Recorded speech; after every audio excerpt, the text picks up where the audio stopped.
Bonjour, bonjour. C'est une fois de plus le pasteur Boukas Basumbandek.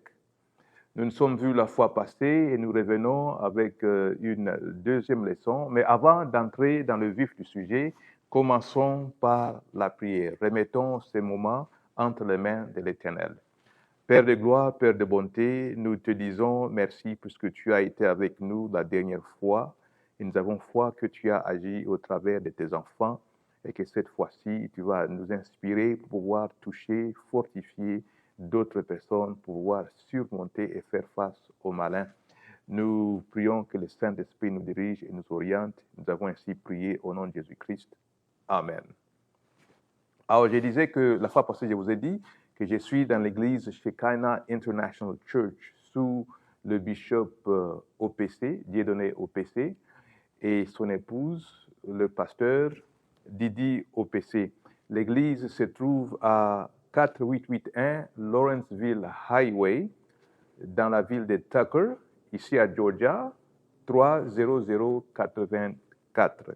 Alors, la semaine passée, la fois passée, je disais, nous avons commencé par parler de la séduction et du séducteur.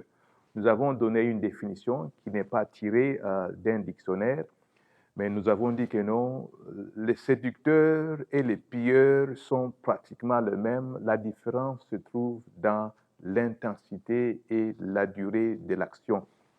Les pilleurs viennent, il vous montre sa force, il prend, il part, vous ne pouvez rien faire.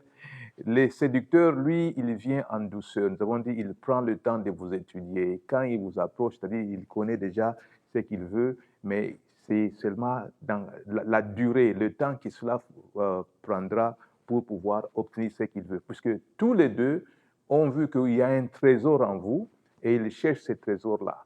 Le séducteur vient doucement, il parle doucement, il devient votre ami, il est dans votre sillage. Mais à la fin, c'est quoi? Il veut cette chose-là, et si vous ne faites pas attention, il va l'avoir. C'est là où nous avons parlé, avoir le discernement, savoir écouter le Saint-Esprit. Aujourd'hui, nous allons lire dans 2 Corinthiens, chapitre 11, verset 3. Dans la version Louis II, il est écrit « Toutefois, de même que le serpent séduisit Ève par sa ruse, je crains que vos pensées ne se corrompent et ne se détournent de la simplicité à l'égard de Christ. » La fois passée, nous avons dit que non, la séduction existe. Le diable cherche à nous séduire. Et il ne va pas chercher à séduire un non-croyant, un païen, parce qu'eux sont déjà à lui.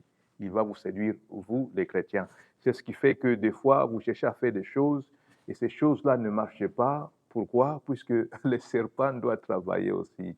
Le diable doit faire son travail. Et son travail, c'est de vous empêcher d'aller au ciel.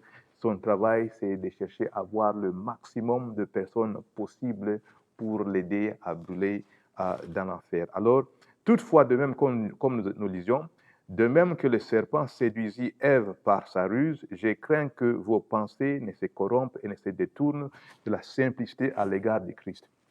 Déjà, simplement, dans ce verset ici, on voit la définition de la séduction. Il y a la ruse, c'est-à-dire que faire passer une idée qui ne l'est pas. Il y a l'utilisation de la pensée. Il y a la corruption, corrompre.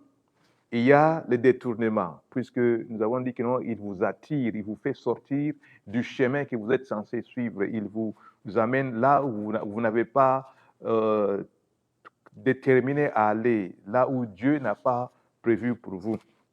Et c'est comme ça, nous nous disons que non, le diable travaille, les séducteurs travaillent, et c'est pour cela qu'il est nécessaire pour vous d'être dans votre Bible, d'être dans la parole de Dieu, être entouré avec des gens qui ont une même pensée que vous, mais aussi faire un effort de rester dans cette atmosphère de sanctuaire, dans cette atmosphère qui fait plaisir à Dieu.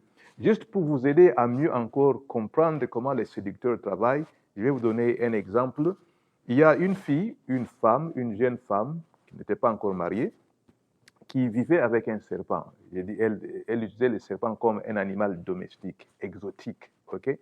Les voisins étaient un peu perturbés de savoir que non, il y a une personne qui a un serpent. Ce ne sont pas des petits serpents, ce sont, je crois, des cobras ou des pythons, des grands serpents. Et les voisinages avaient peur de vivre à côté d'une telle personne. Ils faisaient savoir.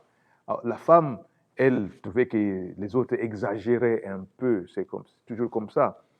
Le temps passe, la femme, avant, elle gardait les serpents dans un vivarium, si je ne me trompe pas comme ça, on appelle ça comme ça, là on garde des reptiles.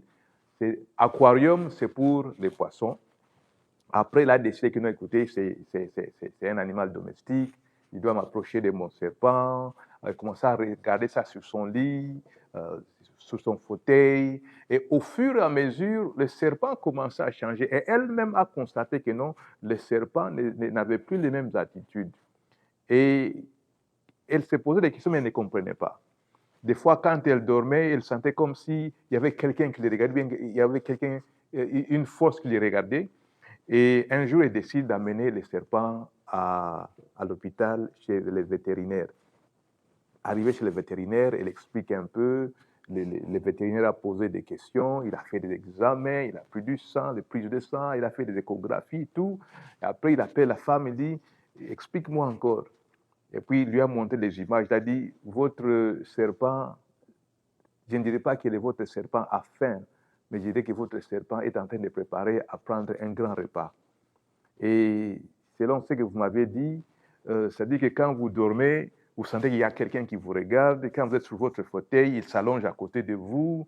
Et vous croyez que non. En fait, il est en train de mesurer votre taille et sa taille pour voir si jamais qu'est-ce qui va se passer. Elle n'en revenait pas. Comment mon serpent que j'affectionne et tout ça, comment est-ce possible? Elle n'a pas voulu croire. Mais quand même, ça lui a dérangé.